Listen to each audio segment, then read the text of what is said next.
Well, hey, it's Pastor Seth here with you again. I'm just so glad that you're tuning in. It's my prayer not that you I get a bunch of likes on this or anything, but that you would pick up the Bible for yourself today and read it. Much of what I share is just things that I've been reading, things that have struck me. I was reading Psalm 11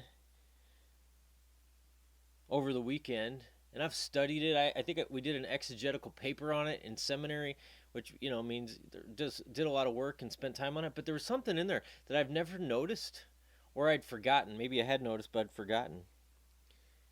Psalm 11 starts out with a statement of who God is and God's strength. David says, "In the Lord I take refuge." And then the next few verses are a running quotation of doubt and fear and people wanting David to run away because there's evil people out there that are trying to get him. And people, last in verse 3, throwing up their hands and saying, "Man, if the foundations are destroyed, what can the righteous do? We're just over. We're hopeless. It's all going to crash down around our ears." But David starts out, it says, "In the Lord I take refuge." Then in verse 4, he says this. These are just the affirmations that I think David was keeping right in front of him. Because we're so prone to fear, we're so prone to doubt, we're so prone to think that, man, yeah, it's all coming apart. But listen to this, verse 4.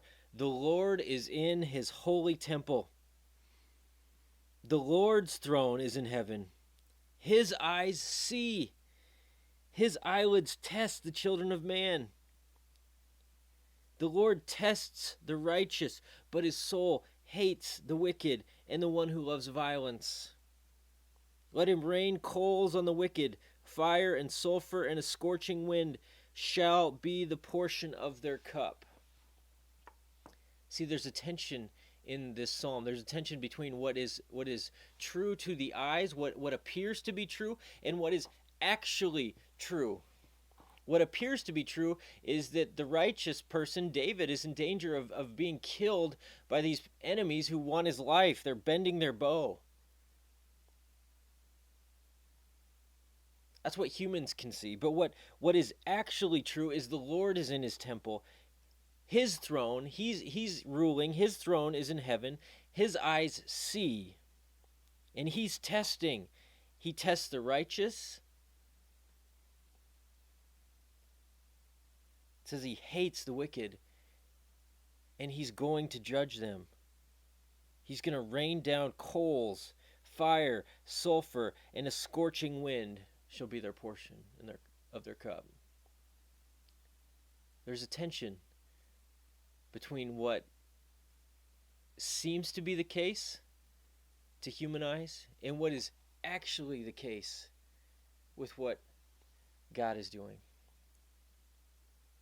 And that's so often the case. That's so often true. We don't understand. We don't see. His ways are different than our ways, higher. His thoughts are different than our thoughts. But friend, the Lord is in his holy temple. The Lord's throne is in heaven. His eyes see. His eyelids test the children of man. You can be assured of that. And in the end, he's going to do justice and righteousness, no matter what it looks like today.